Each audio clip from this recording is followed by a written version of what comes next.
राजघाटचं मंदिर जे थोरल्या स्वामींनी बांधलं ते आता पाण्याखाली आहे.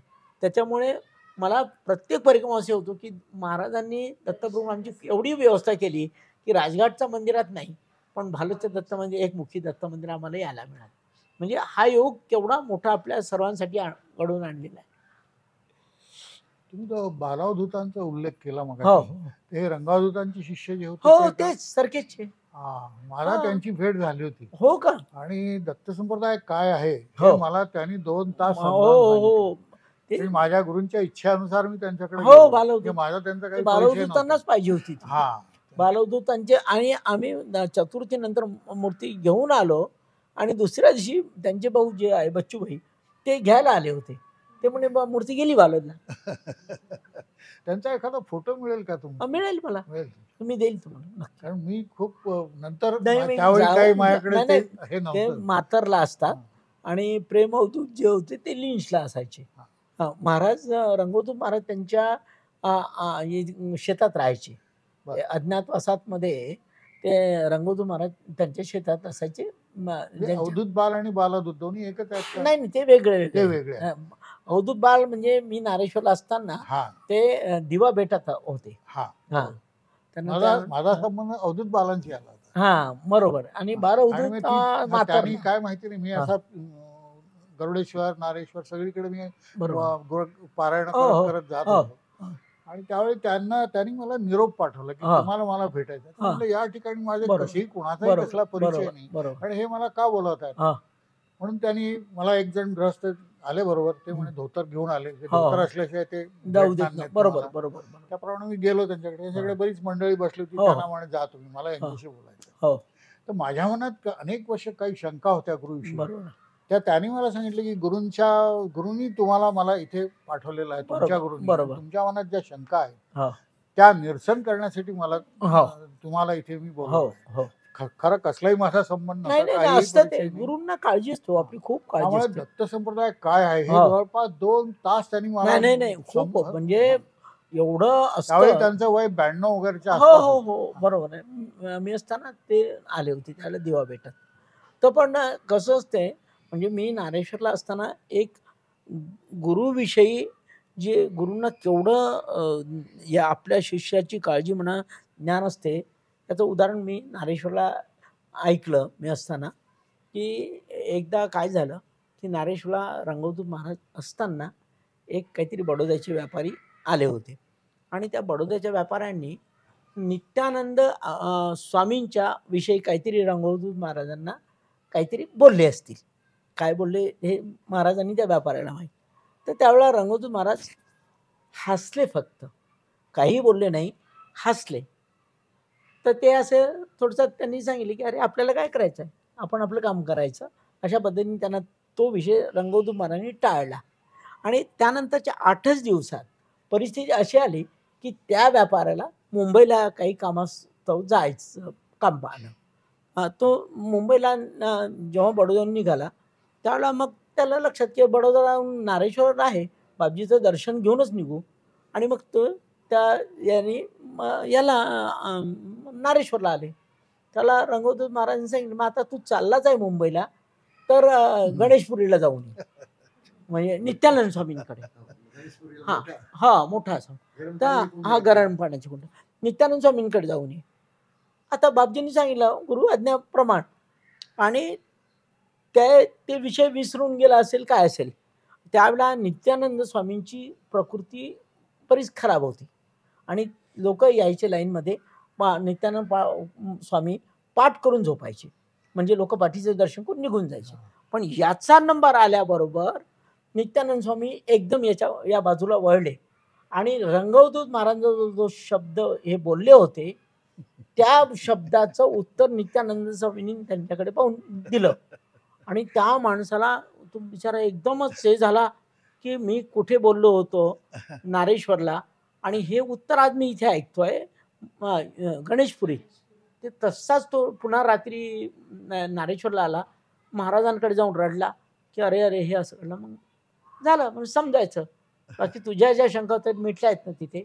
हे उदाहरण मी नारेश्वरला ज्यांनी रंगवधूत महाराजांबरोबर बरेच काळ काढला अशा लोकांच्या तोंडून ऐकले. म्हणजे गुरुकृपा केवढी असते, कुठे असते, आपल्याला फक्त आपल्या एका लिमिटमध्ये आपण गुरुला बघत असतो. तो चराचरात आहे ना, पण आपणच त्याला मर्यादा टाकलेल्या सर्व गोष्टी. त्या दत्तमूर्ती तुम्हाला मिळाली, पुढे तुम्ही कसं काय, म्हणजे त्याचं काही नाही. मग नंतर माझ्याकडे लहान मुलं यायला लागले, पुण्याची यायला लागले, मुंबईचे यायला लागले. त्या मुलांनी खाऊचे पैसे जमा करायला लागले. मी म्हटलं पैशाला देवाला मानायचं, मागायचं नाही. मी मागणार नाही, तुम्ही मागायचं नाही. पण मुलांनी 10-10, 20-20 रुपये जमा करून आज जे दिसते आहे ते मुलांच्या खाऊच्या पैशाला, आणि आजता गायतेही चालू आहे. आणि तो एक अभिमानाची गोष्ट अशी आहे की आज मला खरंच कौतुक वाटतंय की आज ही भारती ठाकूरांनी सुद्धा शाळा मुलांच्या भरोशावर सोडली. ती मला अनेक वेळा बोलते, आता मला काळजी नाही राहिली. आज एवढी मोठी शाळा ही मुलं चालवतात आहे. फार गंमत आहे. म्हणजे ते एक खारीचा वाट असेल आमचा, माहीत नाही. पण माझ्याकडचा प्रत्येक मुलगा दर महिन्याला 1000 रुपये जमा करतो. 2.5 वर्षापासून हे चाललेलं आहे. हां, आम्ही कुठे व्हॉट्सअपवर नाही, काही नाही, काही नाही. रीच सर जे काही आहे, कारण सर्वात काय असतं, शाळा चालवायची वगैरे हे सर्व ते दुःख त्या व्यक्तीला माहीत असतात. कष्ट त्या एकट्या बाईंची किती आहे ते म्हणजे ते आपण असं म्हणू की मिराकल आहे ती गोष्ट आपल्यासाठी. पण जो कधी-कधी बसल्यानंतर तो बोलणं होते, मग कधी सुरुवात केली. आणि मला आठवतं की आम्ही बसलो असताना मी सांगितले की मी एवढं नाही करू शकत, पण दर 1000 रुपये मी महिन्याला टाकणार आहे माझ्यातर्फे, इथे जमा झालेल्या पेटीतला पैसा. त्यानंतर आज माझी मुलं कमीत कमी 1,00,000 रुपये महिन्याला दर महिन्याला 25 तारखेला पाठवत असतात. आणि हे 2.5 वर्षापासून आहे. कुठे बोलणं नाही, कोणाकडे प्रसिद्धी नाही, काही नाही, पण हे चाललं आहे. मग बस हीच गुरुकृपा, वेगळं काय पाहिजे. गुरुकृपेचं हे मोठे ओढल माझ्यासाठी ज्वलंत उदाहरण आहे की काही होऊ शकतं. म्हणून ते रंगवतो महाराज एकच वाक्य बोलायचे की गुरुकृपा ही केवळ शिष्य परम मंगल.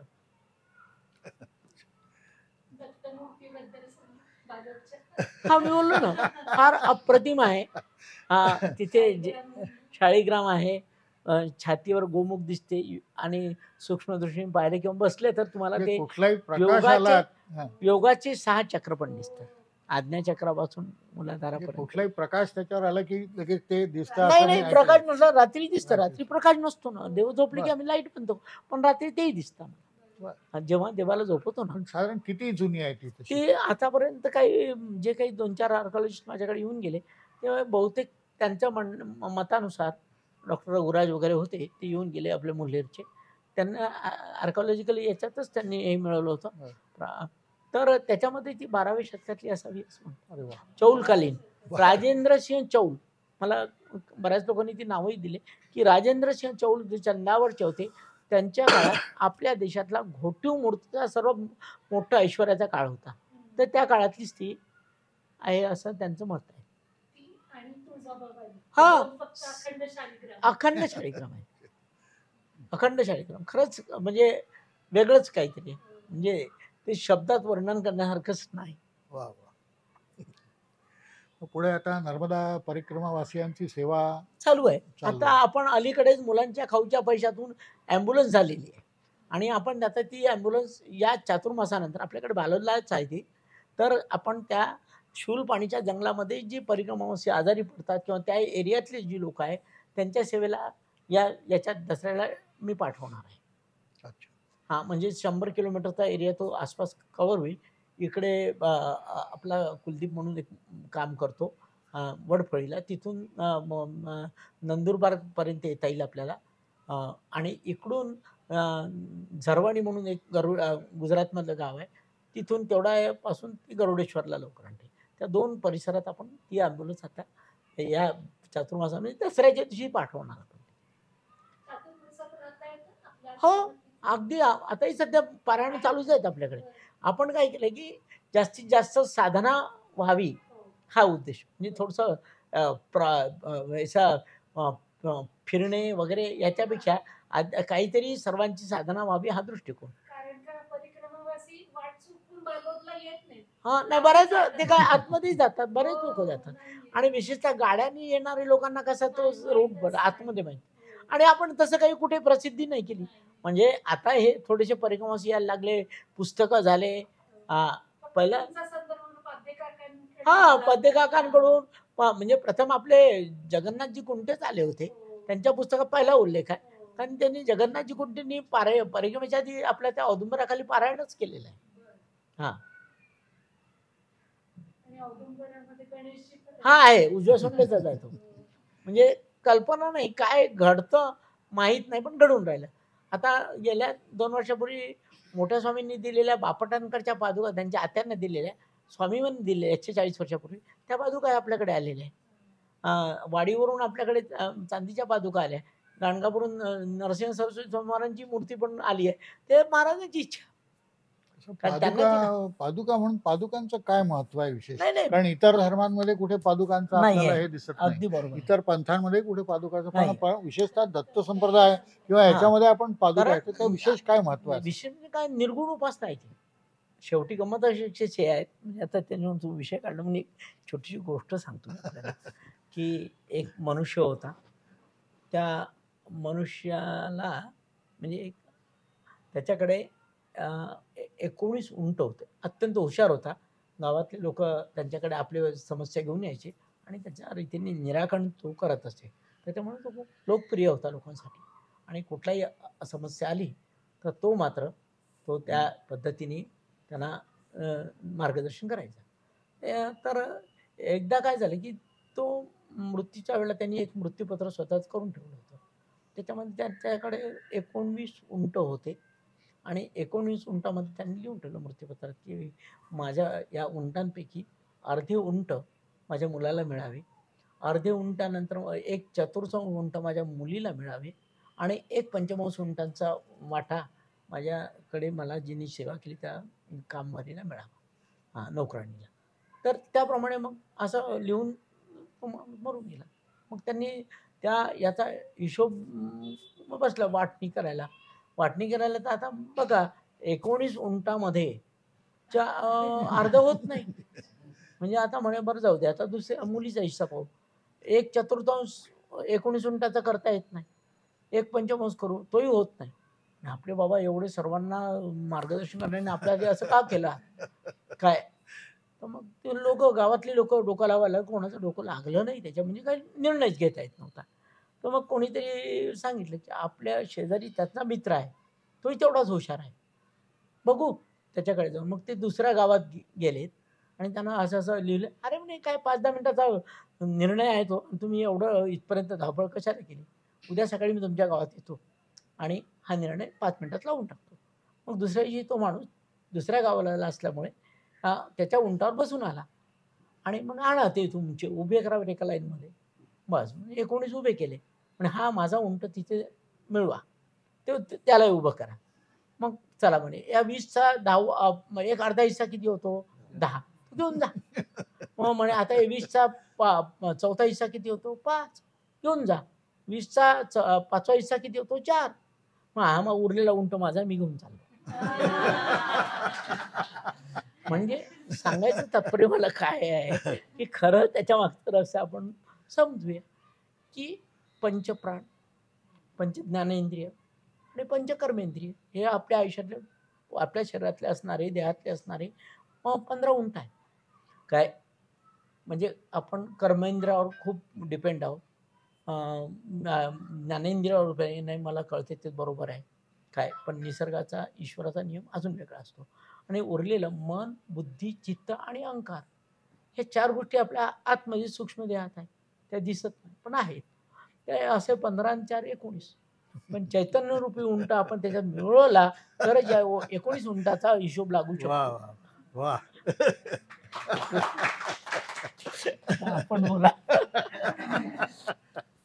आपलंही मला ऐकायचं आहे.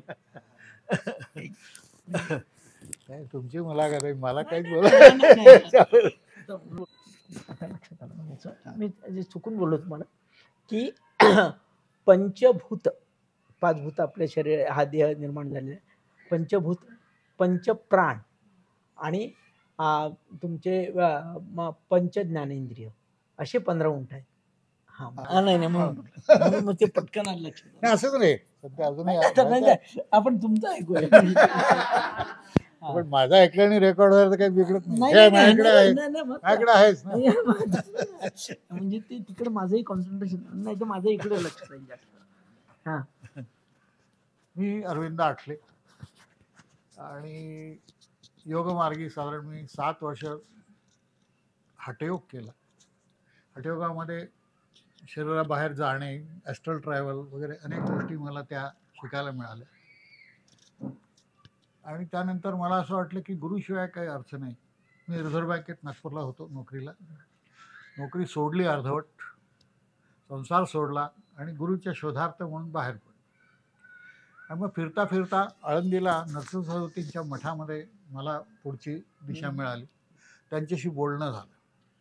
खरं ते जाऊन 1400 वर्ष झाली समाधी घेऊन, पण बोलणं होऊ शकलं. आणि त्यानंतर त्यांनी सांगितले की आता घरी जा, गुरुचरित्राची पारायण कर, तुला सगळा पुढचा मार्ग आपोआप हळूहळू सगळा मिळेल. आणि त्यानुसार मग अनेक मंडळींच्या भेटी झाल्या, मोठमोठ्या संत मंडळींच्या भेटी झाल्या. हिमालयाची मी हे केली, अनेक याच्यामध्ये परिक्रमा पायीसुद्धा अनेक ठिकाणी गेलो. आणि परत आल्यानंतर आता जनजागृतीचं काम करतो. मी स्वतः एक यूट्यूब चॅनल चालवतो आहे. जवळपास 22-23 हजार त्याचे सबस्क्रायबर आहेत. कुठेही मी कोणाला तुम्ही सबस्क्राईब करा म्हणत नाही.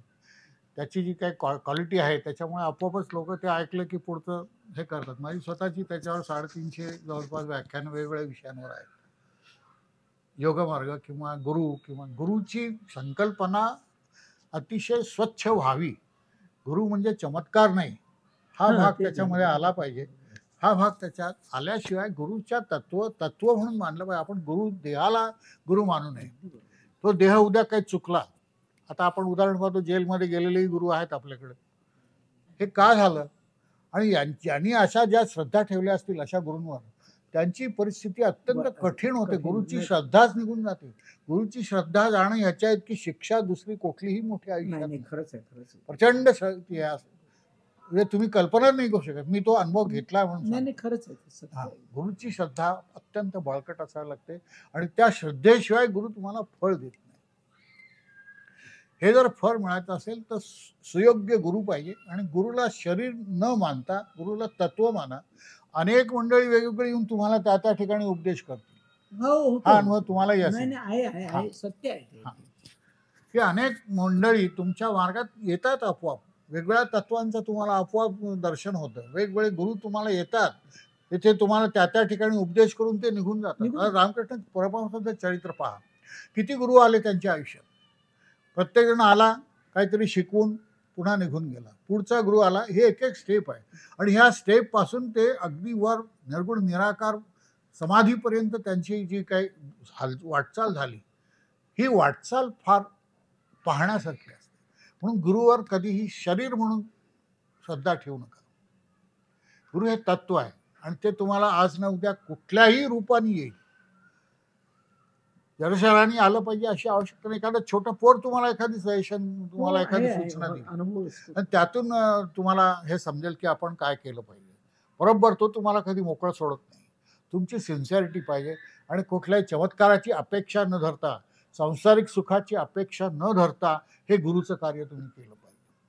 तर तुमच्या मनात तुमचा उद्धार होईलच, पण तुमच्याबरोबर तुमच्या घराण्याचा, तुमच्या समाजाचा सगळाच उद्धार व्हायला काही वेळ लागणार नाही. आज काय झालं की पिकं झालेली आहेत गुरूंची. पैसे देऊन उपासना शिकवली जाते. अमुक इतके पैसे घ्या, मग तुम्हाला ही परीक्षा देऊन. ती अध्यात्मिक कसल्या परीक्षा आहेत का? पण हे लोक परीक्षा घेतात आणि लोक परीक्षा देतात. बसा, कुठेही गुरुसाठी जायची आवश्यकता नाही. तो चालत येईल जर तुम्ही सिन्सिअर असाल. बरोबर आहे. असा एक माझा नाही खरंच आहे, सत्य आहे. आणि त्या दृष्टीने मी हा प्रचार त्या दृष्टीने करतो. गुरु तत्व समजलं पाहिजे. तत्वच आहे ते. आणि त्यामुळे वेगवेगळ्या पंथाच्या, वेगवेगळ्या स्तरातल्या वेगवेगळ्या लोकांच्या मी मुलाखती घेतो. आता यांची मुलाखत त्यातली एक आहे. केवळ दत्त हे एक गुरु आहेत असं काही आवश्यक नाही. गुरु आपल्याकडे 33 कोटी देव आहेत. ह्या देवांना पंचतत्वात वेगवेगळं बसवलेलं आहे. पृथ्वी, आप, तेज, वायू, आकाश 5 तत्व आहेत. पृथ्वीवरची हे जे सगळे संत मंडळी आहेत, ही पृथ्वीवरची देवता आहे. नंतर महादेव किंवा हे जी सरस्वती, हे जी पांढऱ्या रंगाच्या देवता आहेत, ह्या आपतत्वाच्या देवता आहेत. नंतर गणपती किंवा देवी ह्या तेजस तत्वाच्या देवता आहेत. त्याच्यानंतर पुढच्या ज्यांचा गमन होतं, आकाशगमन जे करू शकतात, मग गरुड आहे, हनुमान आहे, या अशा प्रकारच्या देवता आहेत, त्या वायुतत्वातल्या देवता आहेत. आणि त्याच्या पुढे रामकृष्ण, ह्या ज्या सगळ्या विष्णू, ह्या सगळ्या नीलवर्णीय देवता आहेत. पृथ्वी आप तेज वायू आकाश, या 5 तत्वामध्ये ह्या देवता बसवलेल्या आहेत. प्रचंड मोठे शास्त्र आहे देवतांच्या मागे. हे शास्त्र जर समजलं तर देवतांविषयी आपल्या मनात गोंधळ होणार नाही. हे समजावून घ्यावं. तुमची खरी तीव्र इच्छा असेल तर हे तुम्हाला नक्कीच समजेल. तुमच्या कोणी ना कोणी बरोबर तुमच्या आयुष्यात येईल ते तुम्हाला समजावून देईल. कुठेही जायची गरज नाही. नाहीच बसवणी करा एकचित्त, आवडीने आळवावा विठ्ठल आळवावा. हे विठ्ठल येतो तुमच्या समोर. मी हे माझ्या अनुभवाने सांगतो. मी प्रचंड मेहनत घेतली आहे या क्षेत्रात. गेले 50 वर्ष मी या क्षेत्रात आहे, उपासना करतो. माझा आज 77 वय आहे आणि मी धडपड करतो यासाठी. मी इथे जा तिथे जा, यांची मुलाखत घे, त्यांचं हे घे, जिथे जिथे जे जे चांगलं दिसेल आणि चमत्कार जिथे सांगितला जाणार नाही, चमत्काराच्या मागे आपण अतिशय फसतो. नाही तिथेच गोंधळ होतो. तो गोंधळ सगळा तिथे होतो. तर हा गोंधळ होऊ नये याची काळजी आपण घेतली पाहिजे. सत्य जो काय सच्चा गुरु असेल त्याला कुठल्याही दिडकीची तुमच्याकडून अपेक्षा नसते. त्याला कशाला पाहिजे? त्याला वाटली तर संपत्ती ठिकाणी उत्पन्न करण्यात सामर्थ्य त्याच्यात असतं. त्याला तुमच्या संपत्तीची गरज आहे का? शांतपणे एक घरी बसा. तुमच्या घरा इतकं पवित्र क्षेत्र दुसरं कुठलं नाही. तिथे कोणी तुम्हाला उठवणार नाही. मी असा प्रयोग करून पाहिला की चांगली चांगली देवळं जाऊन तिथे आपण बसलं, ध्यानाला बसत असे, कोणी येऊन डिस्टर्ब करत असे, एक जण तिथे केरच अंगावर काढत असे. असे त्रास देणारे लोक असतात. कोणालाही तुमचं चांगलं बाहेर पाहवत नाही. तुम्ही पुढे गेली की तुमचेच गुरुबंधू तुमचे पाय ओढतात. हा अनुभव असेल तुम्हाला. त्यामुळे शांत तुमच्या घरी बसा. घरी बसून तुमचं काम करा. तुम्ही पुढे जाल. आत्मज्ञान, मी कोण आहे हे समजणं, हे सगळ्यात मोठी महत्वाची गोष्ट आहे. आणि उपासनेचा अर्थ मी कोण आहे हे समजून घेण्यासाठी उपासना आहे. उपासना गुरुच्या पायापाशी बसून ती करायची आहे. पण गुरु कोण हे ठरवा.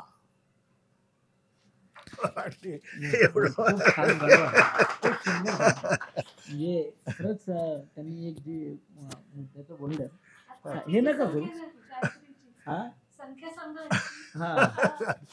काहीतरी तर 24 वर्ष अखंड पुरस्चरण करू असा मी संकल्प केला होता. मला जेव्हा स्वतः हर्षस्वती स्वामी महाराजांनी स्वतः गायत्रीची दीक्षा दिली आणि त्यानंतर मी त्यावेळी संकल्प केला होता की 24 वर्ष अखंड गायत्री पुरस्चरण मोठे 24 लाखाचं हे राहील. त्याप्रमाणे 11 लोकांनी ते एका पाठोपाठ एक अशी 11 लोकांनी ते 24 वर्ष अखंड एकही दिवस खंड न पडता, याचे अत्यंत कडक नियम आहेत. हे सगळे नियम पाळून या लोकांनी ते केलं. आता आम्ही मठामध्ये आमच्या याचा समारोप केला आणि त्यावेळी मी संकल्प केला की चातुर्मासामध्ये 1.25 कोटी गायत्रीचा जप करू आणि त्यात स्त्री पुरुष राहतील सर्व. म्हणून मग पौराणिक मंत्र घेतला की जो सर्वांना म्हणता येईल. कारण 24 अक्षरी हा स्त्रियांना म्हणणं योग्य नाही शास्त्राप्रमाणे. त्यामुळे पौराणिक मंत्र घेतला आणि आज त्याची संख्या गेल्या 5 आठवड्यामध्ये 60 लाखापेक्षा जास्त तो झाला. होऊ शकतं. म्हणजे कुठेतरी एक शक्ती जे ही शक्ती कुठेतरी काम करते, काम करत राहते. तुम्ही सिन्सिअर असा की तुम्हाला बरोबर मदत करणार लोक. अगदी 100% गुरु तत्व आहे, माणूस नाही. फक्त त्याच्यातून आपण बघतो, त्याच्यातून गुरु या त्या देहात बघतो हे तत्व. त्यांनी एक गोष्ट सांगितली म्हणून मी एक छोट मध्ये वेळ घेतो मला आठवलं म्हणून.